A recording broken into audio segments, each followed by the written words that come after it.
G'day guys, Socket here. Today we're going to start a new tutorial series on a topic that I've had quite a few requests to cover, and that is the topic of car audio amplifiers. Now, you might be talking to a guy at a car audio meet or something like that, and he's saying to you, oh, I've got a 1000 watt monoblock amplifier running my subwoofers, and I've got a D-class 4 channel amplifier with a RMS 350 watt per channel output running my 4 ohm speakers. And you might be thinking to yourself, what the hell is this guy talking about? Well, I would hope that by the time you get to the end of this tutorial series, you'll not only know what he's talking about, but you'll also know whether these amplifiers are right for your system. So in this series, we're going to cover amplifiers from beginning to the end, including the different types of amplifiers, how they work, how to choose the right amplifier for your project, and of course the important topic of how to set the gain on your amplifier correctly. But guys, I'm not an electrical engineer by profession, and this can be quite a technical topic. I'm going to try to keep it as simple as possible, as I always do, and just go through the basics and try to explain the technical concepts as best I can. So for all of those electrical engineering guys out there, I'd like to apologize in advance. Please don't shoot me down in the comments if I don't explain something 120% technically correct. This is not supposed to be an engineering course, so to speak. It's just to cover the basics and give everybody a bit of an idea, and and this is not necessarily my field of expertise, but I will do my best. So with all of that said, I think the first thing we do need to dive into is some of these technical terms that we will be using, such as volts and ohms and resistance and wattage and stuff like this. What does all of these things mean?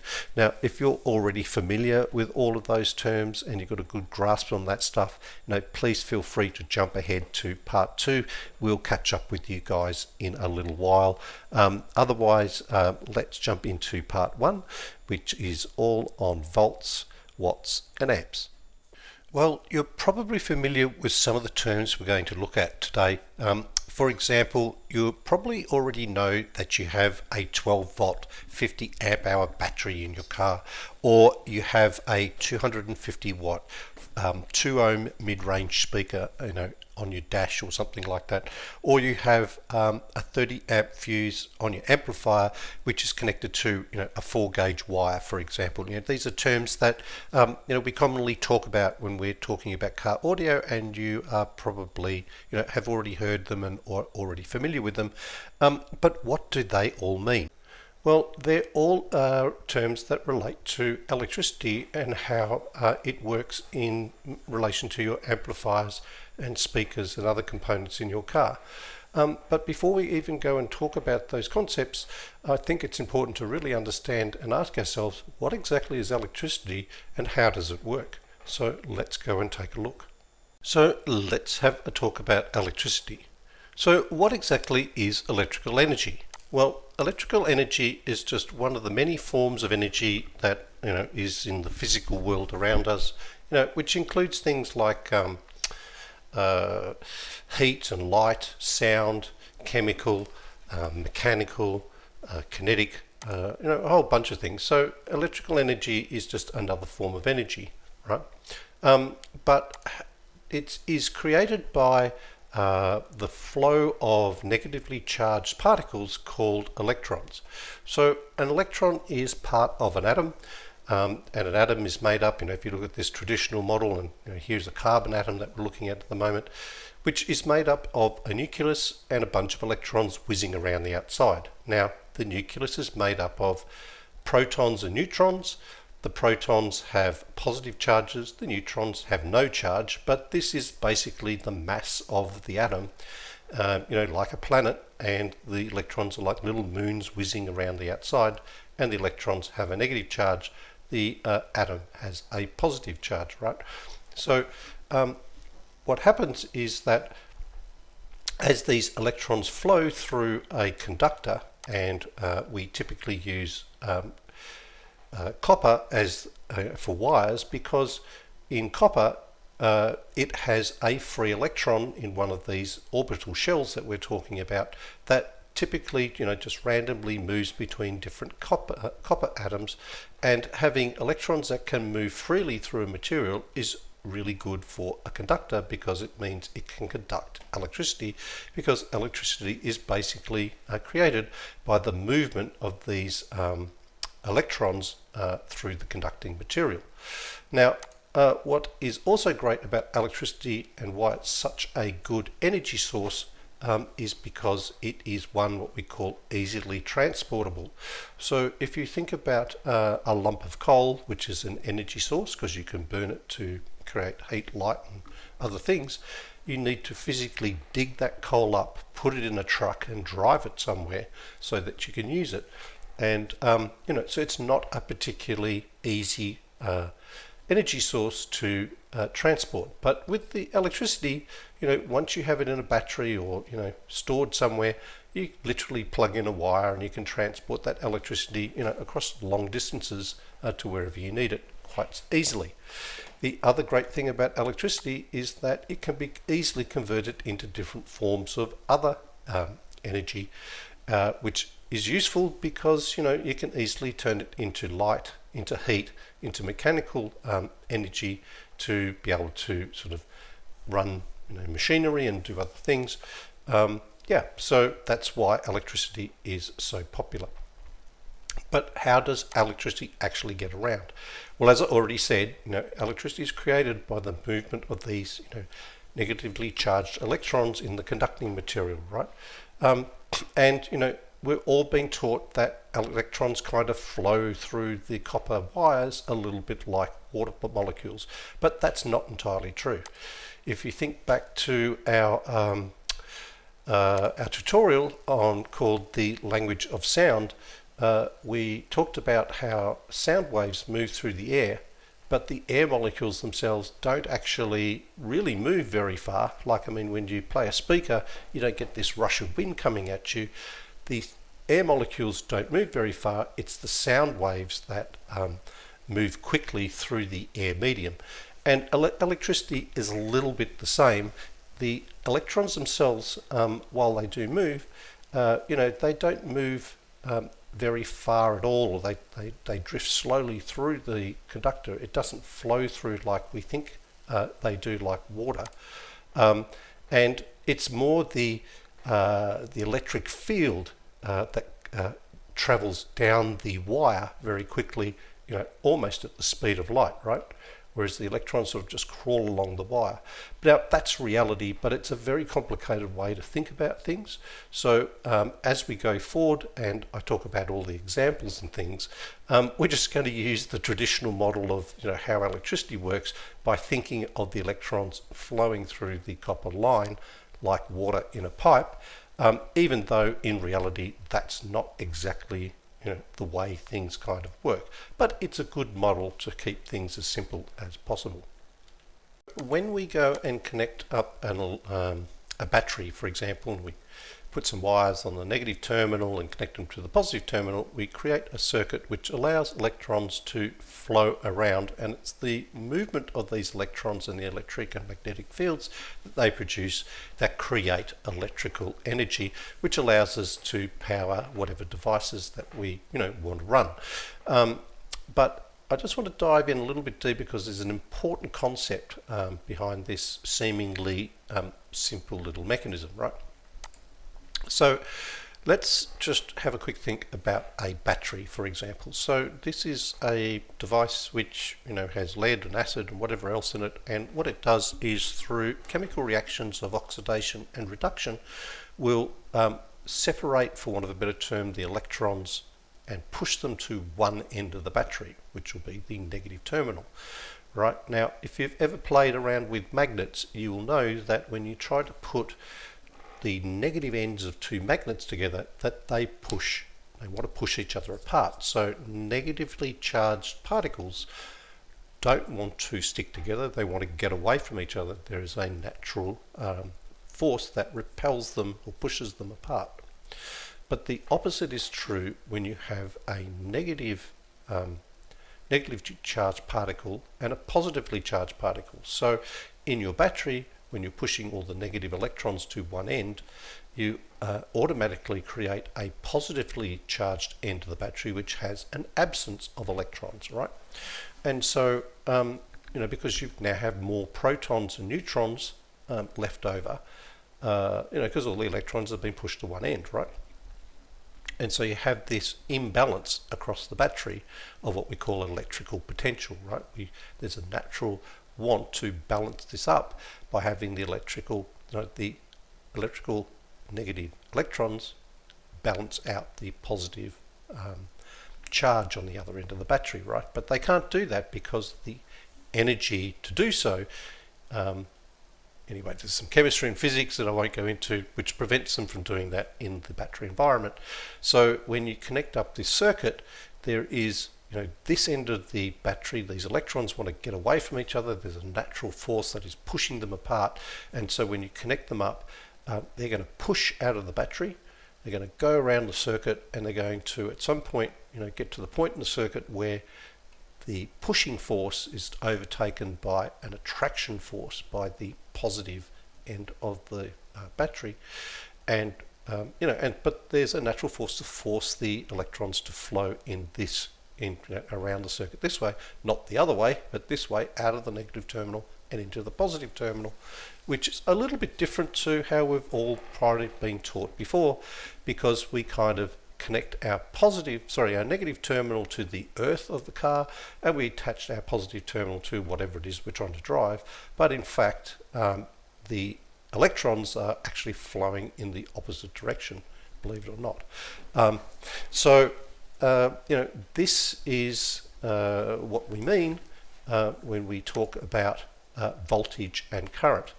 So voltage, or this difference in electrical potential, is how strong or how many electrons that you've sort of built up in the negative end of your power source or battery, right? So if I've got a 1.5 volt battery, I've got a small amount of electrons. If I've got a 12 volt battery, then I have a much larger number of electrons, and they're all pushing against each other. The more they have, the more they want to push. And so, with higher voltages, you're going to get more push out of the battery, more attraction towards the positive end of the battery, and the electric current is going to be stronger because I'm going to have more electrons flowing through it.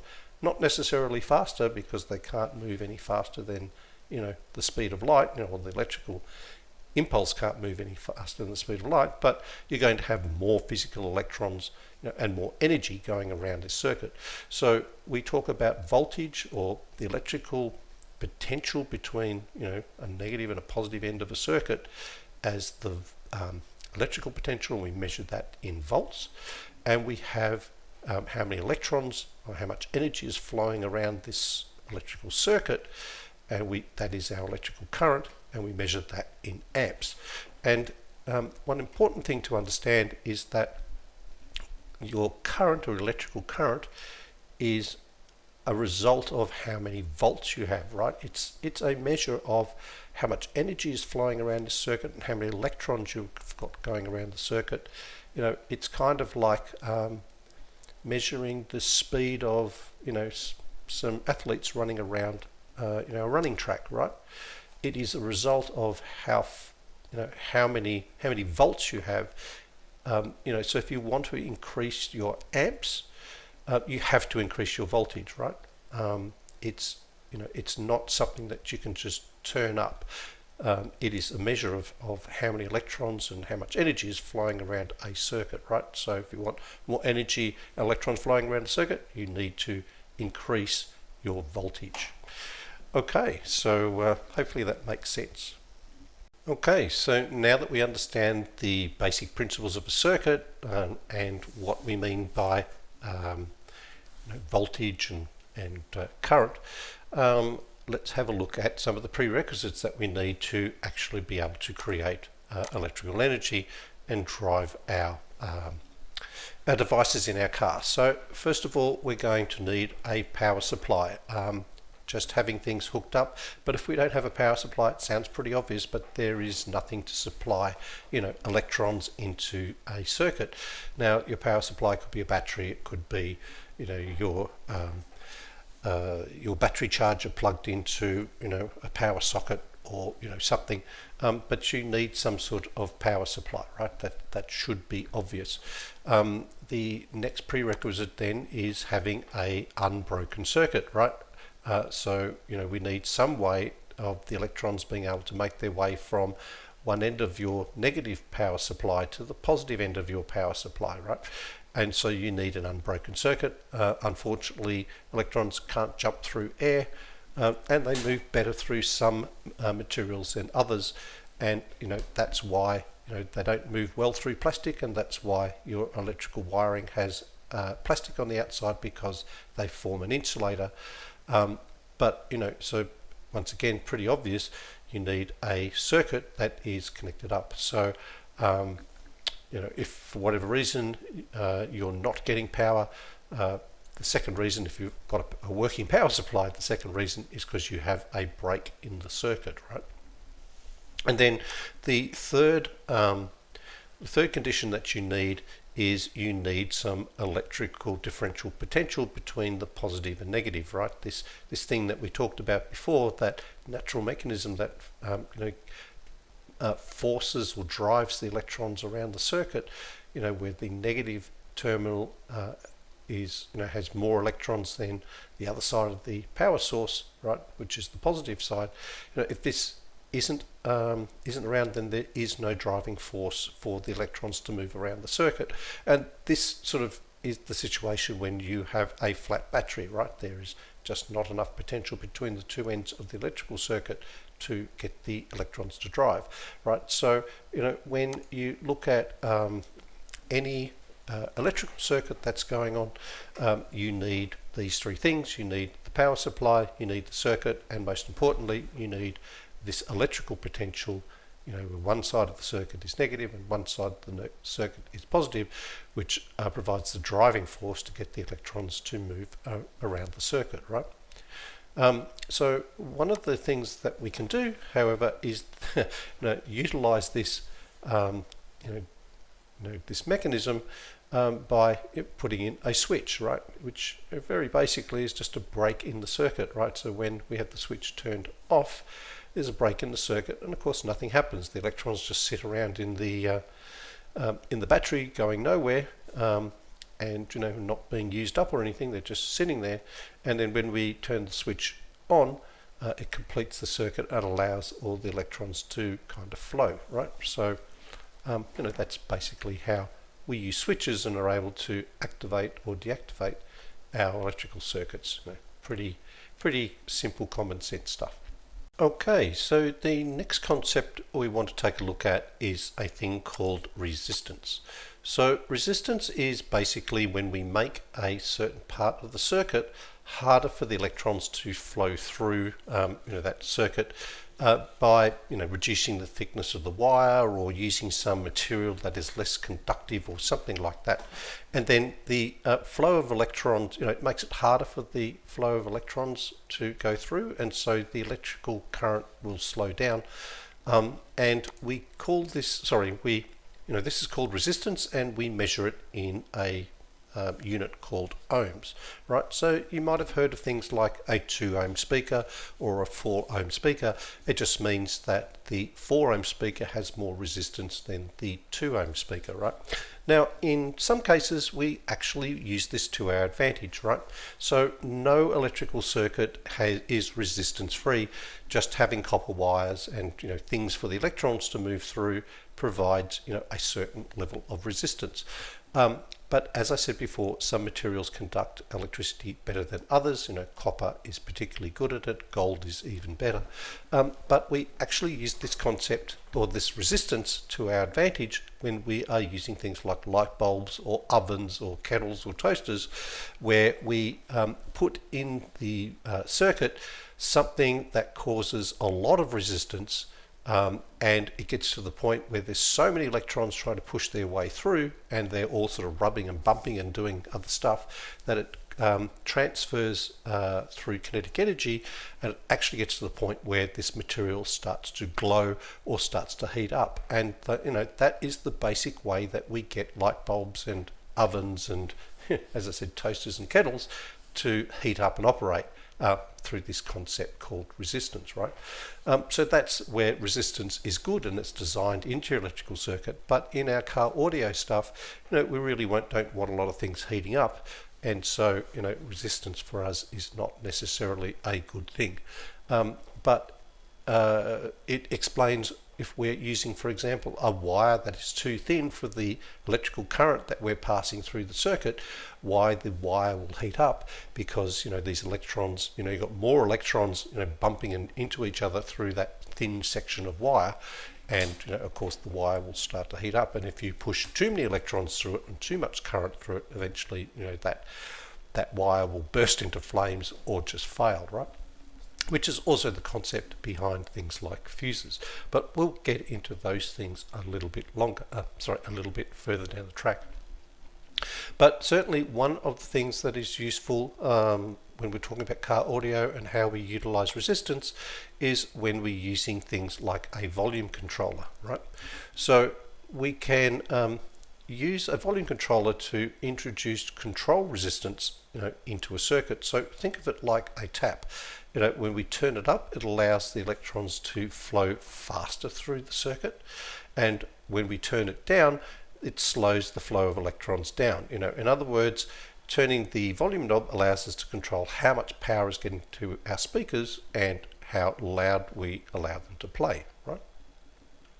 But how do we overcome resistance in our circuits that we don't want, right? So for example, if we have a 2 ohm speaker, it is providing a certain amount of resistance, and it's going to cause our amps to drop because it is going to cause the electrons to slow down, or the electrical current to slow down, because we're now putting some resistance into our circuit, right? It's working against this natural mechanism where the electrons are negatively pushing away from each other and then being attracted by the positive side.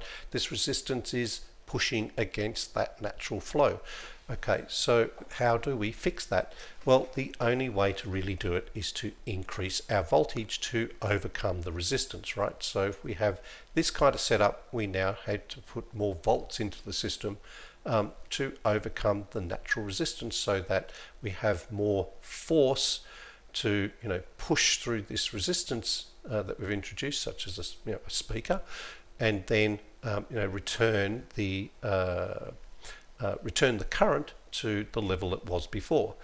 So what will happen is, while our current will go back to 10 amps or whatever it was flowing over here, we will have more voltage than we had originally to maintain or overcome that resistance and maintain the rate of flow around, or the electrical circuit, right? Now, I'm probably not explaining that particularly well, but let's think about it a little bit in a different way. Let's say we're driving a car along, and then we come to a steep hill. If we want to maintain the same speed going up that hill, we're going to have to put our foot down on the accelerator and sort of use more fuel or more power to overcome the steepness of the hill and maintain the same speed. So it's kind of the same concept, where the resistance is the hill and the voltage is putting your foot down on the accelerator, right? And the current, or the amperage, is the speed of the car, right? If you think of it a little bit like that. So why can't we just increase the amps why do we need to increase the voltage? Well, as we said before, amps is just a measure of the number of electrons and the amount of energy flowing around a circuit. It's a little bit like measuring athletes running around a running track and how fast they're running. It's just a measure. It's not something that you can just dial up and down. The only way to increase the electrons in a circuit, or the rate of the electrical current in a circuit, is to increase the voltage. So the short takeaway from all of that is, if you have resistance in your electrical circuits, you need more voltage to be able to supply the same amount of power than you did before, right? Okay, so far we've been talking about electrons just going around a circuit and resistance and a bunch of other stuff. But now I want to talk about power consumption, because if you just have your battery not connected to anything and nothing is using up any of the electrical energy, then essentially it'll just go, the electrons will just flow round and round and round like this forever. Well, not exactly, because you do in your car you're powering your head unit and other things, but the power draw or the power consumption is extremely small, and unless you come back to your car 3 or 4 months later, you're likely to find your battery hasn't run down at all, right? So and that's great, but let's have a quick talk about power consumption. Okay, so let's use a really simple example such as a light bulb, right? So here I have a fully charged battery. I've got a lot of electrons, and I've got a very strong current because they're flying around here because I'm using a 12-volt battery or whatever. And I plug a light bulb into this circuit, and then what will happen is the light bulb will start consuming some of the electrical energy, because it's now taking that electrical energy and converting it into light and heat, right? And so we're now removing energy from this circuit and turning it into something else, right? Now this could be operating a motor, or it could be running a refrigerator, or it could be, in our case, using the power to drive a speaker or power our head unit or something. But regardless, what will happen is as the electrical device is consuming electrical energy, our voltage and our current will drop over time. So when, for example, if you're doing tuning in your car, you will see that without your car running or topping this up with a battery charger, or having your alternator from your car topping this battery up, over time the voltage and your current will slowly start to drop until the point where your battery's flat, right? And then you can't run your electrical device anymore. Okay, that kind of makes a bit of sense. So an electrical device that consumes power is measured in, or this power consumption, I should say, is measured in a unit that we call watts. And so we know a 30-watt light bulb will use 30 watts worth of power, right? A 100-watt toaster will use 100 watts of power. And we're familiar with things like a 200-watt speaker or a 500-watt speaker. That doesn't mean the speaker will be using 200 watts. Well, actually, yes, it will if you've got it turned up, at 100% volume. But most of us don't run our systems like that. How many watts the speaker will use will be very dependent upon what volume level we have the speaker playing. Now, that's a simple way of looking at it when it comes to speakers, because we're ignoring things like resistance and the sensitivity of the speaker or the efficiency of the speaker and things like that, which we will talk about a little bit later. Okay, but we're all familiar with 200-watt speakers and stuff like that, but we also use watts when we're talking about our amplifiers. So I have a 500-watt amplifier. What is going on with that socket? Well, that's because watts is a measure of power and is the rate at which energy is used or produced, right? So yes, you can have a 200-watt speaker and a 200-watt amplifier. They both kind of mean the same thing. It's all a measure of power, right? Either being used or being produced. In fact, there is a formula for power, which we should touch on. And so power in watts is equal to volts times current, right? Volts times amps equals the wattage of power, right? So, for example, you can have 12 volts, a 12 volt sort of being supplied by your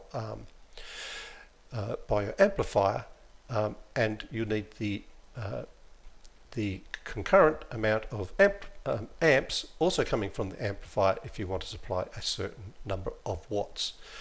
But once again, we're getting ahead of ourselves. We'll touch on that stuff a little bit later. Okay, so earlier we talked about having three prerequisites for a operating electrical circuit. We needed a power source, we needed an unbroken circuit, and we needed to make sure that we had enough differential between our negative and positive terminals so that we could drive an electric current around the circuit, right? And so we talked about those before, but now we've got another couple to add to the list. And one of those now is we need enough voltage to overcome any resistance in our circuit, and we need sufficient voltage and amps to meet the power requirements of any electrical devices that we have plugged into them, right? So let's just have a quick look at both of these. So normally, resistance won't necessarily go up and down. It's pretty set once you have your circuit set. And I will come back to that because we have a thing called impedance in speakers. So as music is playing, the resistance is going up and down, because of the different frequencies and stuff that is being played. But that's a totally different matter. That's impedance, which is closely related to resistance. But something that we'll touch on a bit later. But let's just say that you need enough voltage to overcome not only push the electrons around your circuit, but enough to overcome any resistance that you've got in your circuit as well. And then finally, the last one that you will need is voltage and amps to meet your power requirement, right? So if you've got a speaker, or head unit or something in there that requires so much power, you need enough voltage and amps to be able to meet that unit's power consumption demands if you want it to operate, right? And so if your battery gets to a point where your voltage and amps have dropped down to a point where it falls below that power consumption requirement or that power supply requirement, then this electrical device is no longer going to operate. And an example of that is, let's say you're doing your car audio tuning and all of a sudden you can't hear any sound coming out of your subs. Sometimes that's because what's happened is your voltage and your amps out of your battery have fallen to a point where they're so low that they're unable to run the subs anymore, but they might still be high enough so you can still hear sound coming out of the mids, but the amps or things that are running the subs no longer have the power to drive those speakers, right? And I've certainly happened to me a couple of times before. So now we have 5 prerequisites for our electrical circuits. And so now we kind of got to the end of this little bit about understanding how electricity works, what resistance is, what we mean by voltage and amps and things. So now that we have those things all out of the way, let's go and have a closer look at the common terms that we spoke about earlier. So the main terms and measures that we need to be familiar with are volts, amps, watts and ohms. And if we think back to the diagrams we've been using, we can kind of work out roughly what each of these terms kind of mean. So, volts is the electrical potential. It's the thing that pushes the electrons around the circuit because, they want to get away from each other at the negative end, and they get attracted by the positive end. And so this is this natural force that pushes the electrons and creates an electric current. That's the electric potential difference, and it's measured in volts. Then we have the electric current itself. So this is the the electrons moving around the circuit and the amount of energy that they're carrying, and the strength of the electric current that's going around the circuit, and this is measured in amps. And as we said before, it's a little bit like measuring the speed of some athletes running around a running track. You can't really increase it. It is just a measure of what's going on. The only way that you can increase it is by increasing the volts, which increases the amount of force, this natural force to push the electrons around the circuit, which in turn increases the amps, right? So that's the relationship between volts and amps and what each of these terms kind of mean. Then there is the term power, which we measure in watts, and power can be power consumption or power production. It doesn't really matter. It's the amount of power that per time unit, right? So I need 200 watts, or I need whatever, and power is volts multiplied by the amps, right? So volts times current equals power. So you need enough power to be able to supply the power consumption needs of a device if you want to power it, or you need something that has enough power generation capacity, such as an amplifier, to run the device that you need. So for example, if I have a 250 watt speaker and I'm running it off a 12 volt battery, then I'm going to need something like 21 amps to be able to supply that power. And so I need a 250 watt amplifier to be able to run that particular electrical device for 250 watts.